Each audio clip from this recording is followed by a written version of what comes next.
Fluctuating temperatures continue to put stress on the local fruit crop. It's a challenge every spring, but this spring could end up being the longest challenge yet. 13 News Side's Blake Hansen joins us. And Blake, what have you learned on the current state of the crop? Yeah, good morning, guys. There's no denying it has been an unprecedented start of the fruit growing season across West Michigan. The early warmth this season has jump-started the fruit budding process well ahead of what is deemed usual. But our local fruit farmers are staying positive for a healthy crop this season.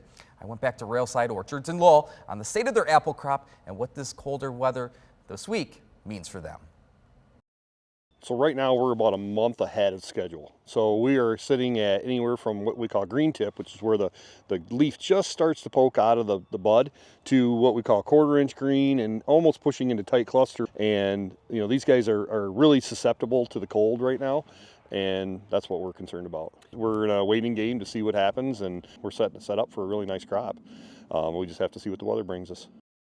Now, it's too early to assume anything on this year's crop, and it won't be for a while. Now, temperatures can still settle a bit below freezing with the current state of the apple crop, but overnight lows that approach the lower 20s is where it becomes concerning. This graphic here is from Michigan State University, the extension program there, and it's showing in that green tip to half-inch green stage, if we see an overnight temperature approach the lower 20s and especially the upper teens. I know the numbers are kind of hard to see here, but if they approach that 20-degree mark, that's when we enter that territory where that could damage the fruit crop, upwards of a 10% loss of crop of around 20 degrees. And if temperatures fell well into the teens, we could lose a substantial amount of the fruit crop, and this is specific to apples. Of course, the budding process continues to progress the coming weeks. They will become more susceptible to below freezing nights, so something we really need to keep a close eye on. But of course, for now, as Railside Orchard said, they're staying positive and just keeping an eye on the weather.